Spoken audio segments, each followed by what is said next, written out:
All right, aloha and welcome to the Own the Outcome podcast. My name is Tyler Devereaux, and today, man, I'm honored to have one of my favorite people, Mr. Rory Vaden. Rory, welcome to the podcast. Aloha, brother. I don't think I've ever started a podcast with aloha, but it seems in order. Feels right, huh? Just Uh-huh. feels right. Those of you who don't know Rory, man, Rory is he's a beast in the personal branding space. He's just a beast in the speaking space. He's a great person as well. You'll see that it just emanates through him. And any of you that came to Peak Partnership, Rory, a massive thank you, because Rory was the one who was responsible for connecting me with all those speakers, all of them. There is no way that we would have got a Jamie, Kern Lima, David Goggins, a Jim Quick without, once again, Mr. Rory Vaden. So thank you so much, man. I'm excited to dive into just personal branding. And let's just dive right into it. I would love to, we can get into some of your story and how you actually, let me just start with that. How did you get into the personal branding space? How did that become your thing? Yeah, well, somewhat unexpectedly, because I always had the dream to be a speaker, and so when I was a sixth grader, I was at Platt Middle School. PMS is That's a true story. I went to That's PMS awesome. for middle school, and there was this guy who walked into the gym, like, and he did like a speech, right? And he was super funny, but and inspiring, but also sort of heartbreaking because he told how he made all these bad choices, and him and his brother got into dealing drugs, and his brother got murdered, and he went to prison, and basically the thing was like, don't do what I did, like make good choices, right? And don't screw up your life. Um, but it was funny. And that was the first time I had a thought that I was like, man, this would be a pretty awesome job. And I wonder what would happen if you tried to make good choices your whole life. Yeah. And so I kind of decided almost in that moment as an experiment to be like, I wonder what would happen. And then when I was in high school, I was on student council, like I was on Senate. And so we had the budget to hire the speakers, and we hired a speaker and we paid him $1,000 to come talk for an hour. And that blew my mind. Like the idea that someone would get $1,000 to hold a microphone and like tell some jokes and some stories. And I was like, this is the career for me. Like I was made for this. And That's so awesome. pretty much decided right there that I was going to do it. Then I got involved in direct sales, and pretty much the reason I did well there was because the top producer got to speak every year, and I was like, that's what I want to do. I'll work all year long just so I can get a chance to like speak on the stage for 60 minutes at the annual event. And then I had the I also had um a mentor tell me you should join Toastmasters. And so Mm. Toastmasters had this contest called the World Championship of Public Speaking. And I thought to myself, man, maybe if I won the World Championship of Public Speaking, maybe people would hire me to speak. And I'm in my 20s, right? And so I enter this contest. There's 25,000 people who compete from 90 different countries for the chance to be called the world champion. And I made it to the top 10 in the world, and then I lost. And so the next year, Tyler, I got more coaching. I studied harder. I read more books. I actually spoke 304 times for free, made it. And that was the year that I made it back to the world championship. And in that year, I lost again, but I lost better. I technically was the world champion of public speaking, first runner up. Mm. And that was the start. I mean, that was the start of my speaking career.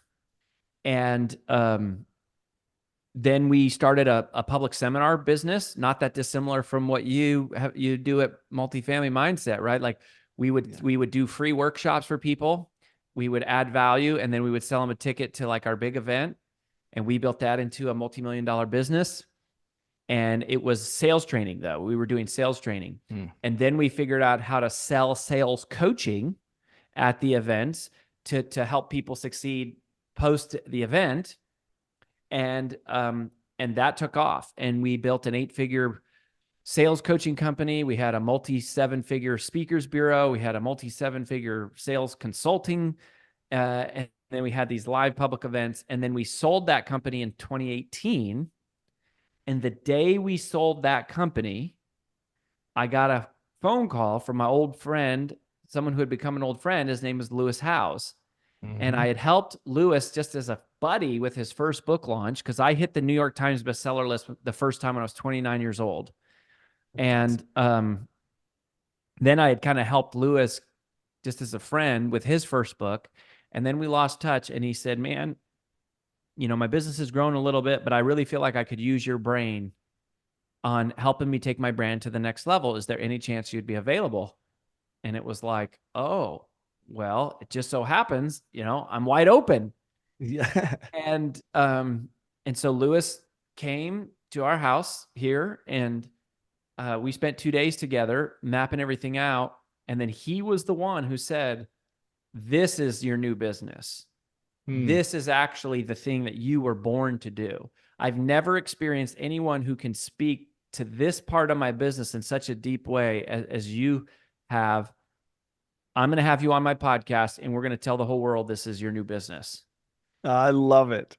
And so it's really Lewis. Like, Brand Builders Group would not have existed if it weren't for Lewis Howes. And since then, we've gone on to work with Ed Milet and Amy Porterfield and Jasmine Starr and Eric Thomas, the hip hop preacher, and Jim Quick. And we're working with John Maxwell right now, and Dr. Henry Cloud. And I mean, Trent Shelton. Like, we've worked with several of the top personal brands in the world. But those are actually not most of our clients. Those are my private clients, but most of our company at Brand Builders Group serves people who are professional service providers. They're experts, they're doctors, they're lawyers, they're counselors, they're chiropractors, they're CPAs. You are a client, right? So that's how we met, is going, how do you use your personal brand to make a difference in the world? Teach people what you know, and then also leverage that into reaching more people and driving more leads for your business. See, it's so I owe Lewis a huge thank you. Yes, you do. Because I do. And many people do, because you are, man, it is incredible to me to just all the help that you've, once again, I'm a client, all the help that this personal branding thing was so foreign to me. I never thought about it, never built it, I had no system. And I remember hearing you on Ed Milet's podcast. So shout out to Ed Milet as well. Yeah. And then I was just like, oh my gosh, like, okay, I need them. And I remember calling and talking to your team and just being so blown away, man, at the value. And I've continued to still be so blown away at the value that y'all provide time and time and time again. And the clarity that, I've learned so much about myself, Rory, and I'm so grateful for that. And I think that's probably, I'm sure maybe a lot of people tell you that, is as they figure out this is why I think everyone should have a personal brand. You're going to have a different answer to this. But for me, one takeaway alone is you'll get to know more about yourself. And that is what a beautiful thing, clarity in your life. Yeah, so that's why beautiful.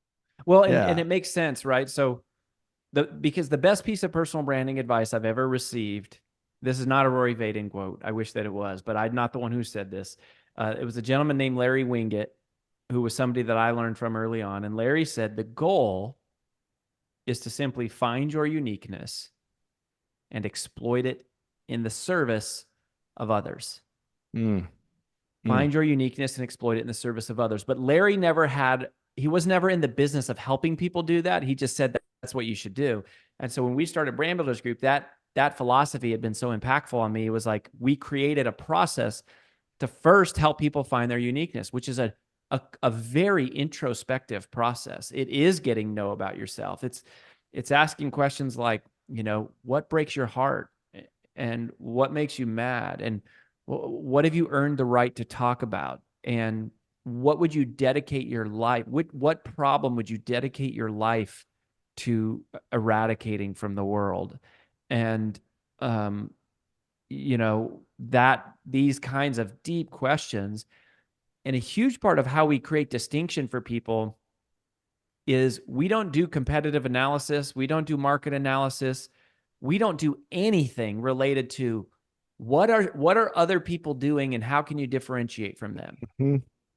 We solely just believe and go all in on to go, man, if I can just help figure out who Lewis was meant to be, like who God created him to be. And if we can just ask some questions and take you through a process to get really clear on we believe it is God's divine design of your humanity. In other words, if we can help you become more of you and clearer about who you are and clearer about who you're meant to serve, then that is how you break through the noise. That is how you separate from the crowd, because it becomes the uncopyable difference, right? Like lots of people can start a company just like yours. They can offer a service just like yours. They can use social media. They can use the tools of the day, but nobody else can be you. Nobody else can share your stories. Nobody else has quite the same philosophy that you do. And so the more that we zero in on that, the more you automatically differentiate yourself from everyone, not from the goal of trying to differentiate yourself, but from the goal of trying to find your divine uniqueness. Differentiation happens as a byproduct. That's so good. Like, just rewind. Anybody, just rewind and listen to that, because that's what you guys helped me do, man. And I sat in there with Ben and Larissa. Shout out to Ben and Larissa. They're amazing. I love Come them. on. Yeah, EVP love them. Love strategist, Ben and your whole Larissa. team. They're amazing.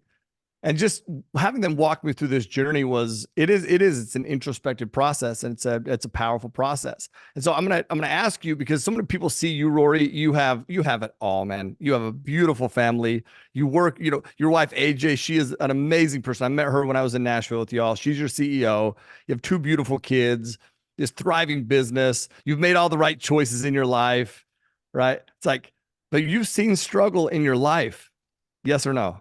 Oh, major. Yeah. And do you believe, because you say, you take that, your uniqueness, your uniqueness, and you exploit it in the service of others. If I were to ask you, Rory Vaden, what is your uniqueness? What's yours? Yeah. Well, my uniqueness is service, right? It's tied to, that's the word. So the problem that we solve is obscurity. And most personal brands cannot answer that question. What problem do you solve in one word? And until you can answer that question clearly, like you're going to struggle to break free from the noise, because people, if you can't clearly articulate what problem you solve, no one else ever will be able to. And so it becomes very hard to refer you and recommend you and even remember what the heck it is that you do. So obscurity is the problem that we solve for people, right? We help them become wealthy and well-known. Now, uniqueness in Brand Builders Group speak is also a one word, and it's the one word antidote to the problem. It's the one word answer to the question. It's the one word solution. And for us, that's service. And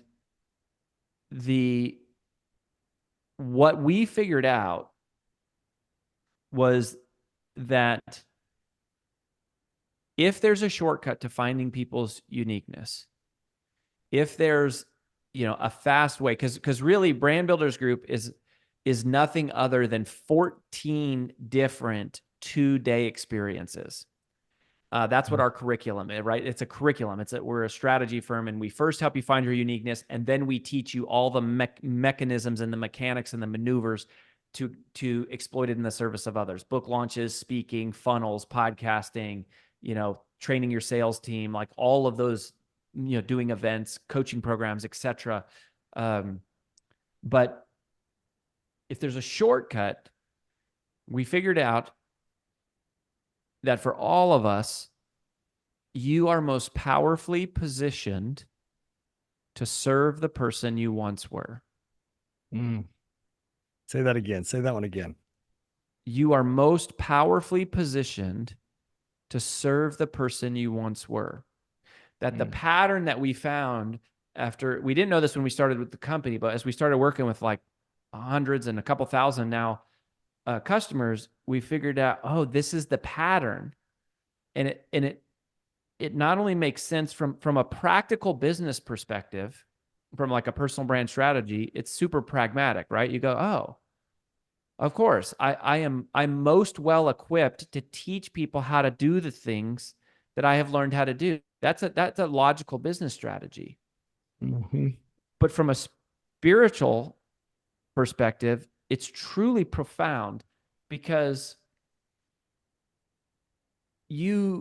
what we realize is that the problems that you encounter are actually nothing more than preparation for shaping you into the person that you needed to become Mm. so that one day you could reach back and help somebody else. Mm. There's this thing on the internet, which is a great phrase. I really do love this, right? You hear people say this. It's not happening to me, it's happening for me, right? You hear Sure. people say that. And I think that's really good. But I really think the next level of that is it's not happening to me, it's not happening for me, it's happening for you. My pain, my problems, my challenges, my obstacles are happening to me because God is using them to shape me and to mold my character as the potter's hand into the person that he needs me to become in order to do the work of reaching back one day in the future, reaching back to people who are going through what I have been through. Mm-hmm.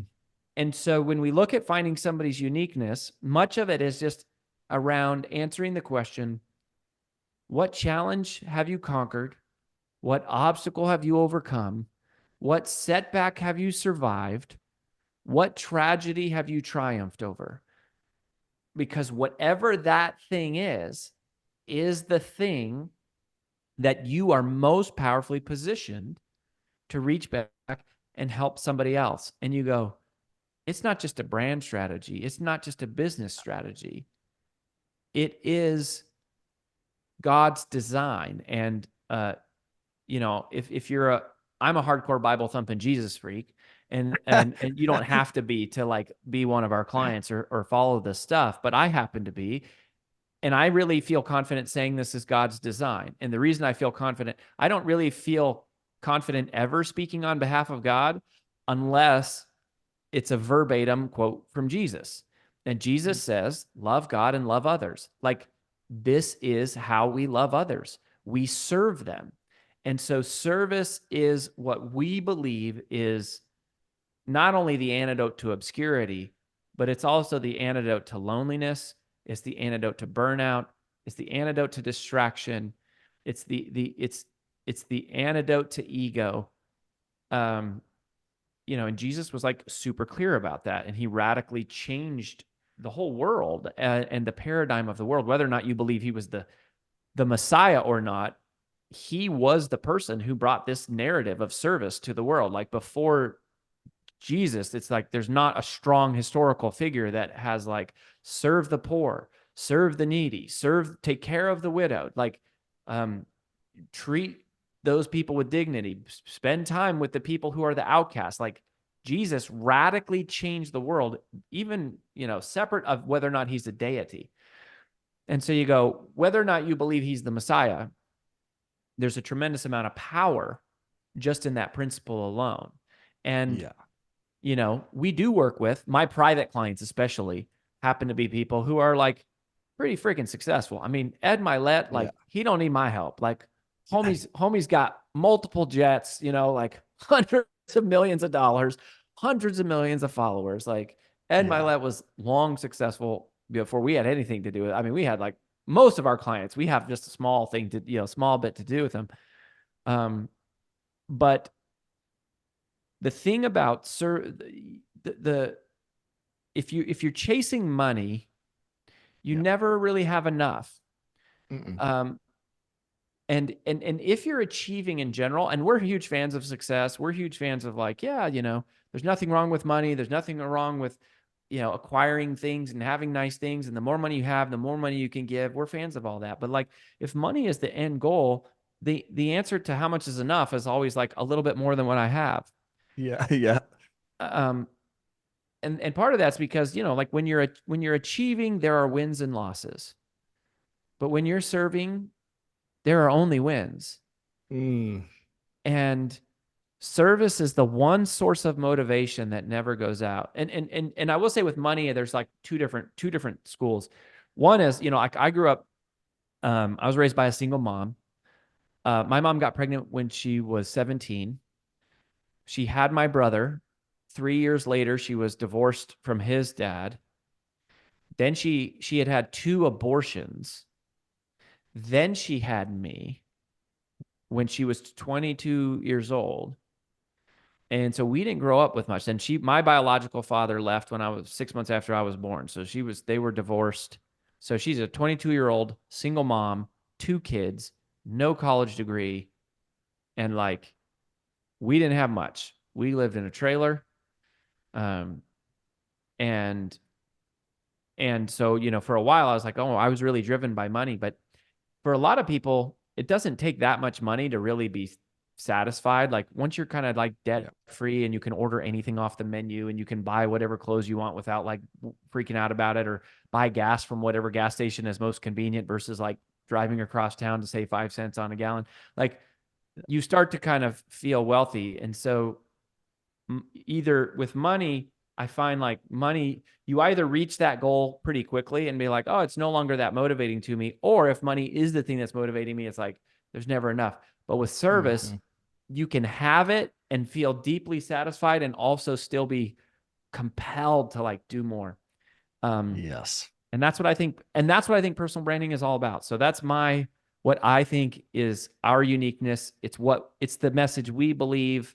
It's what we talk about. And that's when we say we serve mission-driven messengers, the people who work with us, we like making money. We want to make money. AJ's spiritual gift is actually making money. She took a spiritual, like a gift assessment, which is an awesome trait to have in a spouse, by the way. Like 110. Sugar mama. Like that's all I'm saying. Like sugar mama. But a mission-driven messenger is somebody who says, yeah, I like money's fine. Money's good. We know we need money to operate the business, to build the team and do the things. But at the end of the day, money is subservient to the mission. Revenue is subservient to reputation, and income is subservient to impact. And those are the people that we work with, just people just like you, brother. Dude, I feel so grateful to be sitting right here on the other end of the mic and just like learning and listening. So grateful. And I've felt like that multiple times. I've never told you this. I don't even know if I've ever told anybody this. Well, I probably have. My wife, for sure. But I want you to understand the impact that you make, which is so much deeper. You've helped me a ton with my personal branding, but like you go even to the first part of that it's not punishment, these challenges, it's literally preparation, and it's a spiritual thing. And I will tell you that has been massive for me. I remember sitting in the office out there in Nashville and walking through this, and you guys talking through those things, and then not knowing what was about to come down the pipeline. Like, which is challenges. I'm going through some huge challenges right now. And we always do. Challenges don't just go away, but I've found so much meaning in the challenge. The purpose or the thing that you've helped me with is not just like, I have grit, I have resilience. I will push through any challenge. That's who I am, but it's not that. That's not how it's been. What it's been is, okay, I found so much joy in the challenge because I know that as I push through you call it Sheehan's wall, well, that's part of it. It's one of it. But as you push through this new challenge, that's new unlock that I can now serve somebody else down. So like, as I'm going through a challenge, it's like, man, okay, I get through this. I'm going to be able to help so many people with this. It makes me document it. It makes me think through it. It makes me like really think through how I'm getting through it. And it's made me find purpose and joy in any challenge that's come my way. Which is then Sheehan's wall is different. I misspoke when I said that. That's moving through from obscurity to notoriety. Yeah. Notoriety. Thank you. But I love what you're saying though. Yeah, it's been beautiful for me and my family, man. It really sincerely has. And I do believe it's a spiritual thing. It's once again, it's preparation for that next unlock, that next level. And that's what's so powerful is what you do is you help people unlock those things. And so I want to ask you a question because I know that there's people on here. A lot of my listeners, they're trying to build personal brands. They're in the same position that I was in, where it's like, how do I do this thing? And my uniqueness is going to be connecting them with you. That's because you're going to teach it better than I could ever teach it. ever, ever, ever. And you simplify the process. You just simplify it, which is amazing. But I know there's also people on here that, man, they're not trying to build a real estate empire. Maybe they're, you know, I don't know. They're just maybe they're well, like a service-based industry, like you said. They have a job, they have something small. They're not trying to get a million followers. But one thing that I love that you taught me is it's not just about getting a bunch of followers. It's you talk about reputation and how your personal Totally. brand is your reputation, right? Totally. Well, and let's, so we talked a little bit about the softer, like emotional, spiritual side. Um, at the end of the day, though, I'm really like I'm a nerd with a microphone. I say that like I'm a nerd, and we have a whole team of nerds, a herd of nerds, as we like to say, like at BBG. Like we have a herd of nerds that we are, training, and we're very, very data driven. So let's talk about some data for a minute, right? So let's swing to the opposite end here. So we conducted a national research study called Trends in Personal Branding National Research Study. It was a PhD led, empirically validated, academically sound sample weighted to the U.S. population. So it's only in the U.S., but we asked all these questions about personal branding. By the way, if you go to my Instagram profile, and you just DM me the word study, I'll send it to you. I mean, we spent over $100,000 compiling this, and we give it away for free. So if Sweet. you can look me up on Instagram and just DM me study, I'll send it to you. But the 74% of Americans say they are more likely to trust someone who has an established personal brand. 74% of Americans. That's crazy. And when we asked, like, what professions, does this matter the most in, it was like doctor, lawyer, financial advisor, like accountant, and the banker, business consultant, insurance agent, real estate agent. These were the top things. And it was like, well, that's surprising. We thought personal brands were for like YouTubers and speakers and coaches and podcasters and TikTokers. And it's like, no, the average American cares about this. And then all of a sudden the light bulb went off and we said, oh, the higher the requirement for trust, the more important having a personal brand becomes. Doctor was number one. If I'm going to trust you with my health, like if I'm going to trust you to cut me open, I want to know who you are. I want to know what your credentials are. I want to know how much experience you have. I want to know your client success stories. I want to know that you have a website that looks like it is, been updated in the last 50 years, because I don't want you to be operating on me with principles that haven't been updated, with the most recent, scientific advancements. And if you're managing my money, it's the same thing. And if you're a lawyer, it's the same thing. And you go, oh, it's because of trust, right? Building a personal brand, first of all, as we've talked about, it's not about you. It's about the people you serve. Mm-hmm. It's also not about vanity. It's about trust. And so I'll give you another common data point, right? So we asked people, how much does having a personal brand determine, like, whether or not you'll do business with people? And this is fascinating stuff, because what we found is that people are more likely to work for a company, buy from a company, recommend a company, stay with the company, even pay higher dollars for the same services they could get cheaper somewhere else, if the executives of that company have an established personal brand. And 30% of Americans said they're more likely to date someone because they have an established personal brand. Why? Because I can trust that you are who you say you are. There's congruence. And by the way, personal branding, the way we defined it, is simply the digitization of reputation. Personal branding is not a new concept. It's an old concept, the concept of reputation. The only part that's new is it's the digitization of reputation. And if you think of personal branding as social media and YouTube and TikToks and colors and fonts and logos, you'll do it all wrong. Yep. If you think of personal branding simply as reputation and then digitizing, what can I be known for? What do I offer in the world? What is my expertise? How can I be trusted? Who have I served? What credibility do I have? And how can I be of value to others? That one idea will make it so much better. And the data is massively conclusive on this. I'll tell you one thing that stuck out to me when I heard you say this, and it just sunk home with me. By the way, the reputation thing, you're a personal is a perfect example of this. I didn't know who you were. You know what's crazy? I've been saying "Take the Stairs," which is the name of one of Rory's books, by the way, is "Take the Stairs."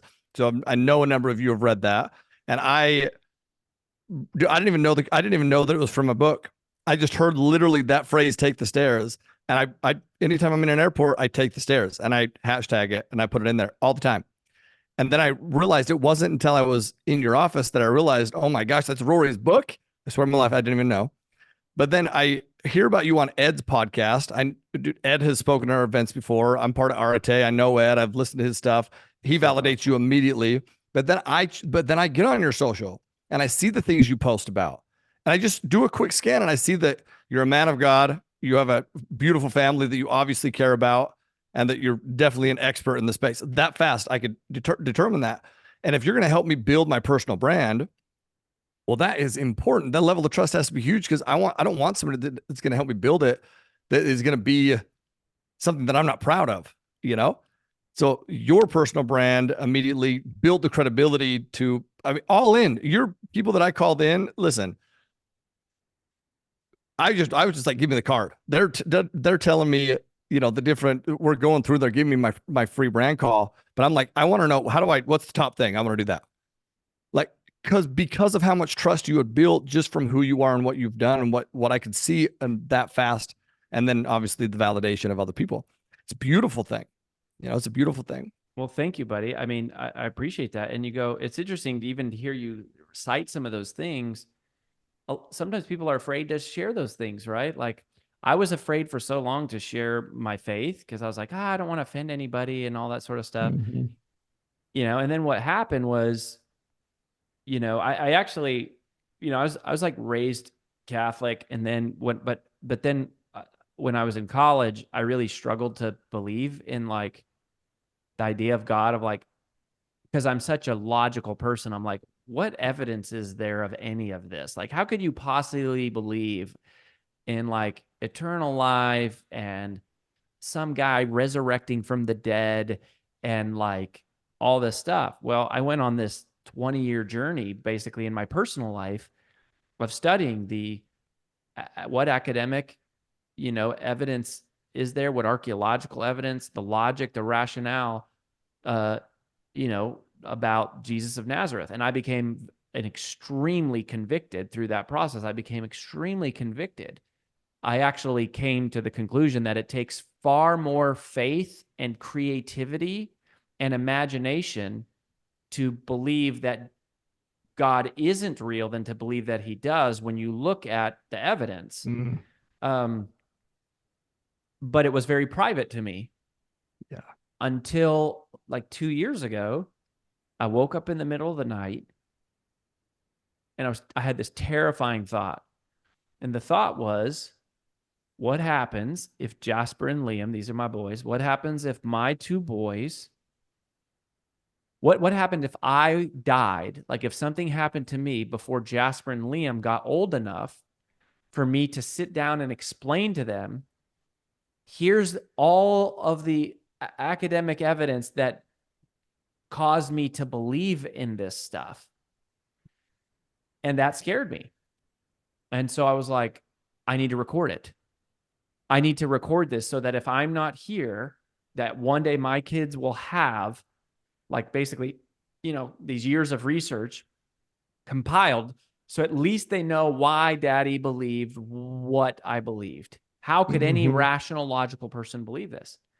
So I was like, I'm going to just do a one-time special episode on my podcast, like our normal personal brand podcast. Well, so I sit down to create this outline. Tyler, the outline was 95 pages. The outline.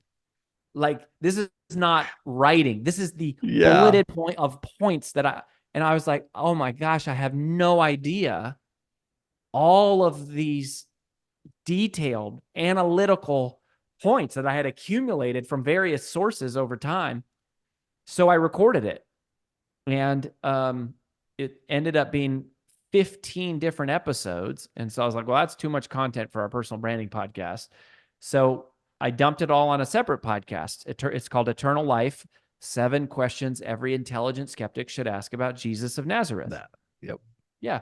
So anyways, that's a little bit of a roundabout to this, but the reason I want to say that is I was afraid. I was going, what if people think Rory's offensive to people, or he's closed-minded, or he's judging, or like whatever. But I was like, it doesn't matter. I was like, I'm going to put this out there for my boys. Like, it was really for Jasper and Liam, of like, here's what you guys need to know, if you like, in the most point blank, matter of fact way. And what happened is it's been the opposite. People have flocked to it.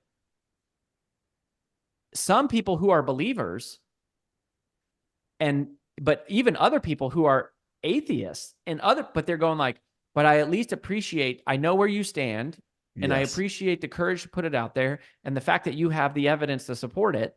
And now, who knows how many people that we've lost as customers because of it. So maybe we do. But when you don't have to be embarrassed about who you are. You don't have to be shy or reserved about it. When you share who you really are, people get a chance to see who you really are. And the people who love who you really are, they will be more strongly attracted to you because they go, oh, this person's like me. Mm-hmm. It's only when we're placating and pretending and trying to satisfy everybody else and not take a stand or like offend people that we become neutral and we become invisible, because people don't quite know where we stand. So it's powerful to share this stuff. Now, my whole feed is not about Jesus. I post the way I do it is on Sundays, right? I do one post on Sundays about eternal life. Because and part of that is like, otherwise I was not on social media on Sundays, and that was like a thing. And then I was like, okay, I'll just post this on Sundays. But whatever it is, you don't have to be afraid to let people see you. The more that they see you, the more they're going to be attracted to you. The right people will be. The right people. That's it, like a magnet. And that is like, you're not somebody, I just want everybody to realize this. He's not somebody who just talks about it. He literally is. Think about what you just talked about. You were nervous to share it. Well, even before then, you're a logical person and you have a beautiful mind. Like, you have a beautiful mind. How your mind can break things down is because you study a lot. I know, but you can break it down in simple terms logically. And because of that's who you are and that's how you needed it, and because you put in the work to get it, now you can share it and help people who also need that logical outlook. He's not just telling you to do a certain thing. He literally has done those certain things on multiple layers and levels within his life, which is amazing. And then you said you were scared to share it. And I want to be respectful of time, so I'm going to wrap this one up with you. But you said you were nervous to share. And this has been huge for me too. This is why I want to drill home on this, because you have a quote, and I don't want to say it because I'll mess it up. But so with service and fear, when there is no fear when the mission to serve becomes clear. There is no fear when the mission to serve becomes clear. So I get very nervous to post on social media. I get very nervous of how something's going to be perceived. It's all like this up here, so I wouldn't post. Once again, I know that it's probably simple to you because it's what you teach and what you do and what you've broken down for so many people. But for me, just that little simplicity was like, okay, listen, what's my intention? It's to serve.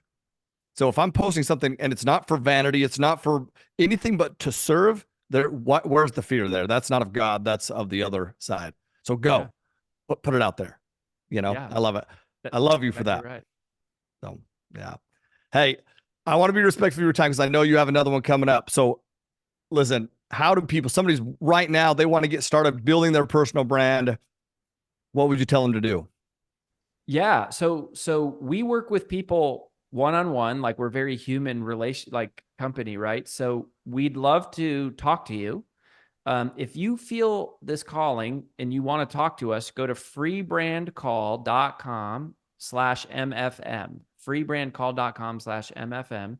You can request a call with our team. We do the first call with everybody for free. And we'll just want to hear your story and like, a little bit about your vision. And what I would say, Tyler, is tying in on what you just said is, if you're listening to this whole interview and somewhere deep down you feel a calling on your heart, like, man, I have a message to share with the world. Like, I feel like there's something that I'm supposed to do or say or share. I feel like there is something in me that is like almost like trying to get out.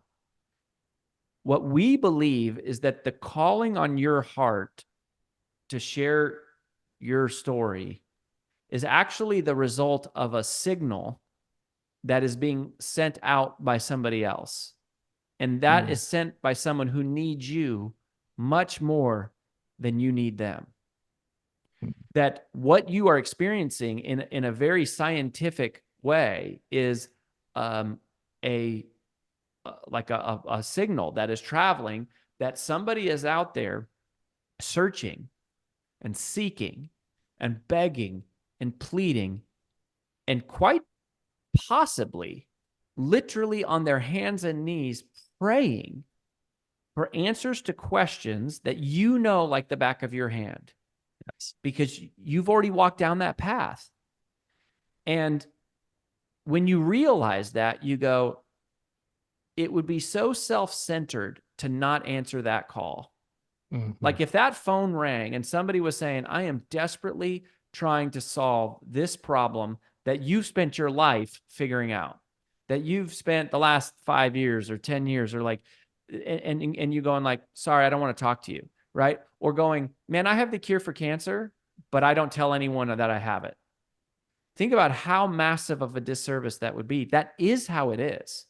And the only reason we don't show up is because of fear. We go, oh, am I smart enough? I don't know if I can figure out the technology. My friends are going to think I'm stupid. My family's going to make fun of me. What if I don't make any money? I'm not as good as somebody else that's already out there doing it. And you only feel fear when you're thinking about yourself. But there is no fear when the mission to serve becomes clear. If you just stay 100% fully focused on service, if you throw yourself 100% in the direction to go, I don't care what people think. I don't care what the technology changes. I don't care about what the job requires. I don't care about how much work it takes me. I am going to show up to serve people in the best way that I can, whether it's 1 or 1,000 or 1,000,000. I'm going to answer that call. I'm going to respond to that. The fear goes away. And that is where the magic, that's where the magic lies. That's where the uniqueness lies. As a business strategy, that's how you separate yourself from the noise, because you're not playing a game. You're not chasing vanity. You're not chasing money. You're not chasing fame. You're not chasing approval. You're chasing making a freaking difference in the lives of others. And if you chase that, I promise people will feel it. And if they feel it, I promise it will make a huge difference in your business sooner or later. So there is no fear when the mission to serve is clear. Dude, Rory, thank you so much, man. That is no better way to end that. And listen, to any of you out there who doubt that you have something to share, you have something to share. I promise you. And Rory and his team will pull it out of you. Utilize that opportunity, man. It's an amazing opportunity. Rory, thank you so much. I want to make sure that you get you out of here on time, like I said. But bro, thank you for the time. Thank you for who you are. Thank you for once again exploiting your uniqueness in the service of us, man. Appreciate you a ton. So thank you so much. Well, thank you, brother. I hope we get to meet some of you. freebrandcall.com/MFM.